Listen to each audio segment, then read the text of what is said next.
Hi, I'm Dave Monty and welcome to my video series, Everything Villages. It's May 2022 and I'm going to do a quick market update, what's been going on over the past year and what we can expect going into the rest of this year, so stay tuned.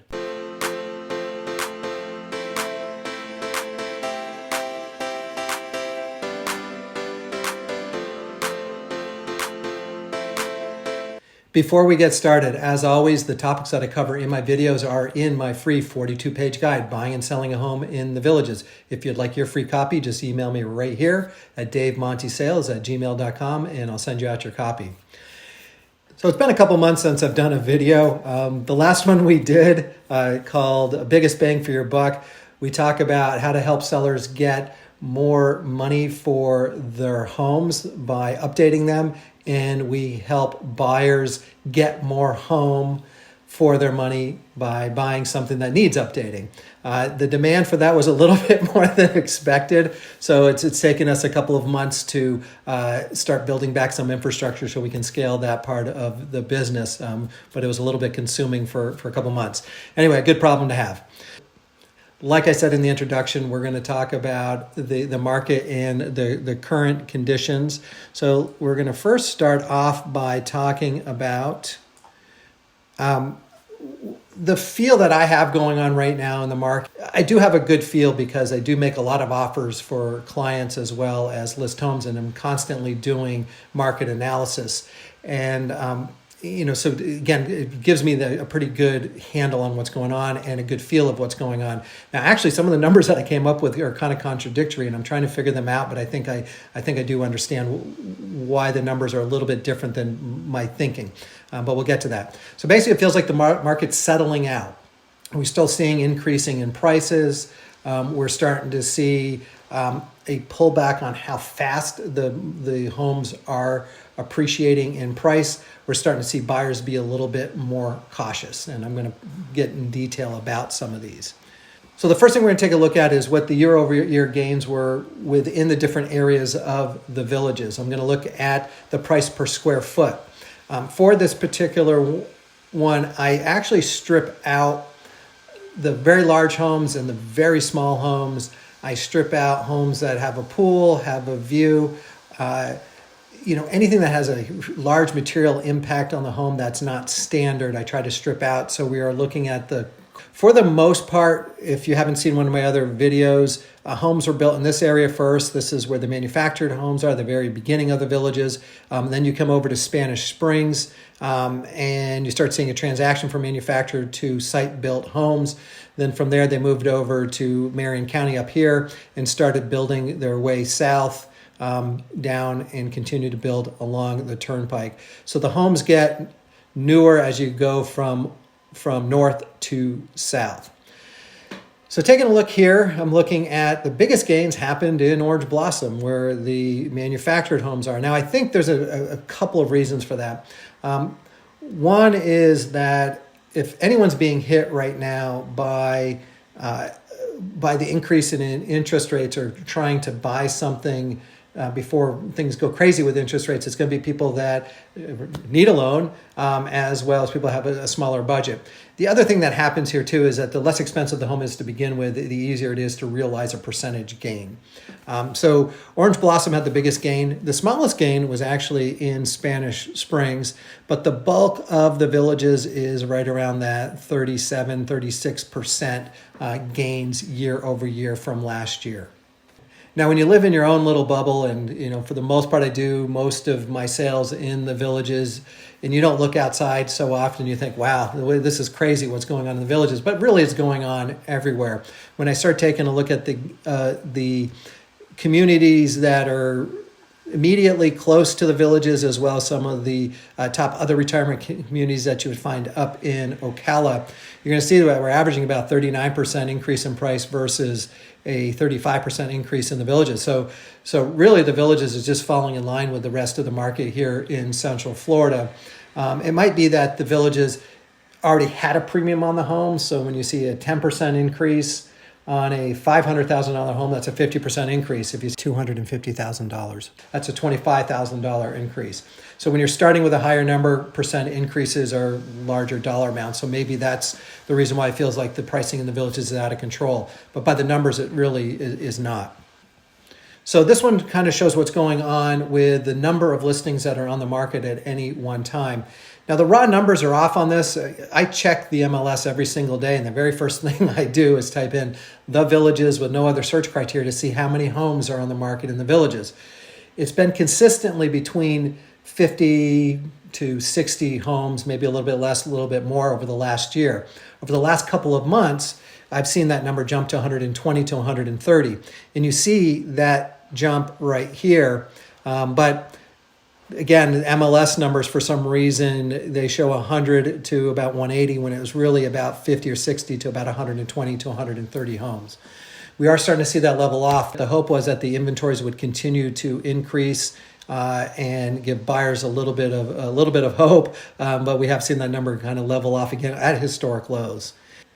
Inventories are still at a historic low. I talk about this in some of my videos. There's one really nice metric we use called months of inventory. A balanced market is 6 months. Currently, we have 3 weeks of inventory. Now that's better because we were measuring this in days a couple of months ago. So we have seen an increase. So now we're at least weeks of inventory. But again, so far off a balanced market, it's still historically low. Now, this one actually surprised me, and I think I kind of understand what's going on here with this number now that I've done a little bit of analysis that I kind of did a deep dive into, and a little bit of feel of watching what's going on and coming off the market. We've noticed over the last few months that the market seems to have relaxed a little bit. The buyers are not as stressed. They're not jumping on and buying the first thing that they see out of fear of missing out. And I haven't been in a multiple offer situation in about a month and a half to 2 months. So we're just seeing that there's not as many buyers competing for the homes that are here. I anticipated when I did this that we were going to see a real spike in days on the market, but it's actually lower. I think this is an anomaly, and we're going to see this in the pricing as well. The inventory over the last year has been kind of weird, where you had a very small percentage of very nice homes on the market, and then a very large percentage of very below average homes that needed updating. So these below average homes were sitting on the market for a very long time, while the ones that are really nice were selling very, very fast. What I think, but having all these down here kind of skewed that number a little bit higher. What I've noticed over the last couple months is that nicer homes have been coming on the market. Same model, but updated a little bit more. And we're seeing more and more of those. So we're still seeing the very nice ones, which are on and off the market very fast. Then you're seeing a big chunk that are, nice, a lot nicer than they were a few months ago, that are selling fairly fast. Not incredibly fast, but fairly fast, and a smaller that aren't as nice. So I think it's that middle chunk of, above average homes coming on the market that's actually driven down the days on the market. But I bet if I were to sort of compare like home to like home, the like homes are staying on the market a couple more days.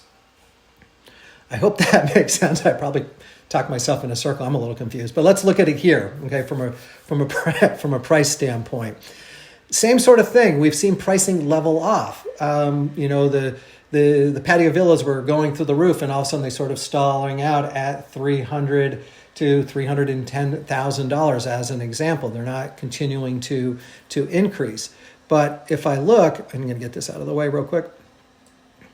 But if I look, the home prices were sort of going up and then start leveling off, and then in November they jump up, December they jump up, January and February they kind of level off at the December levels, and they start jumping up again. I think this, again, is because like model for like model, nicer homes are coming on the market, which will command more money. So I just think that the quality of the inventory has been getting better, not necessarily that a patio villa is selling for more than it was a couple of months ago, or a courtyard villa in the same similar location, similar condition is not selling that much more than it was a while ago. I just think there's nicer homes coming on the market. Probably what I should have done here is use a median rather than an average, but anyway, I think that explains why we're seeing kind of a little bit more of a relaxed atmosphere for the buyers, but in seeing days of market decrease, same sort of reasoning.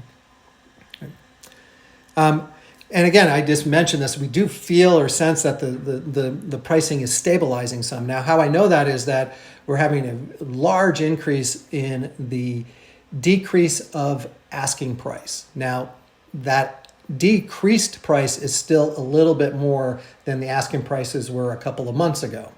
And I've shown this on another graph, and it's kind of still holding true, is that I think a lot of people held off, and that's why the inventories increase, is that all of a sudden jumped into the market because they've been seeing this historic seller's market.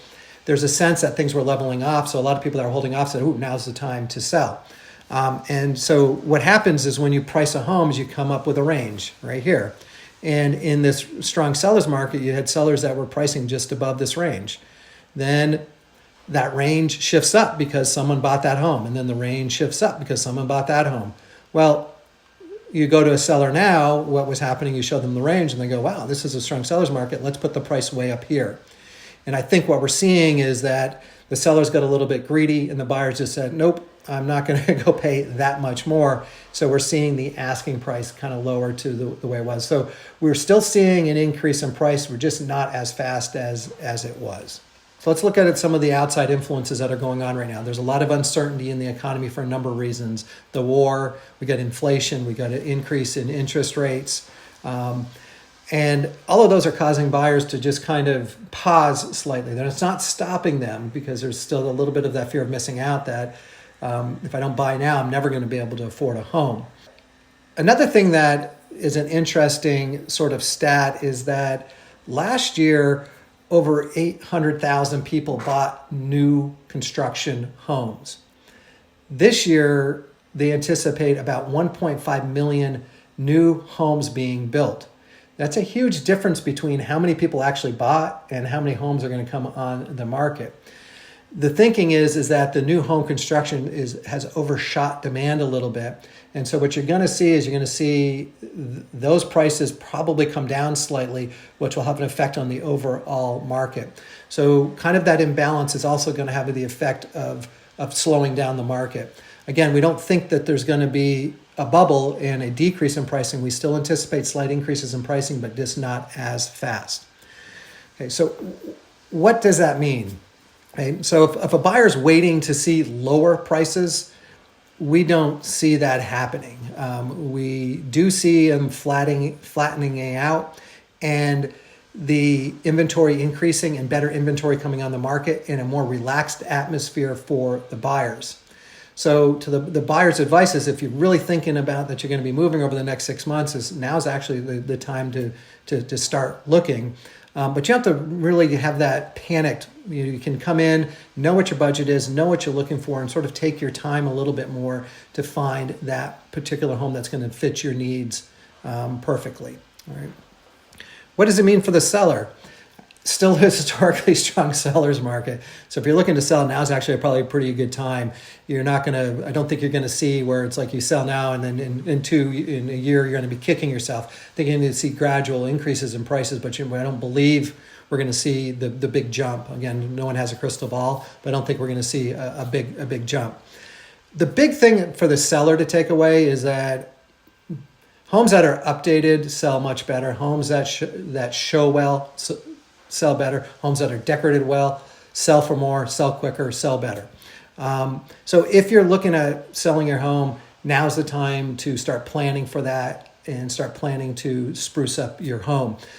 With the lack of resources we have in the area between construction people, materials, and things like that, getting a jump on that will help in your selling experience quite a bit.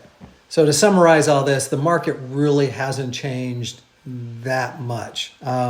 Meaning it's still an historically strong seller's market. Prices continue to increase, just not quite as fast. The big thing that has changed from a buyer's perspective is that or does feel like a little bit more of a relaxed atmosphere. We're not getting into as many multiple offer situations. So sellers don't expect that you're going to have a bidding war that's going to really jack your price up. Try to price your home correctly. For buyers, now's the time to still buy, but you don't have to be as frenzied about it. As always, the topics that I cover are in my free 42-page guide, Buying and Selling a Home in the Villages, right here. If you would like your free copy, just email me at davemontysales@gmail.com and I'll send you out your copy. Please hit like, leave a comment. All of those things help these videos reach more people. I hope to be seeing you around the Villages. Take care.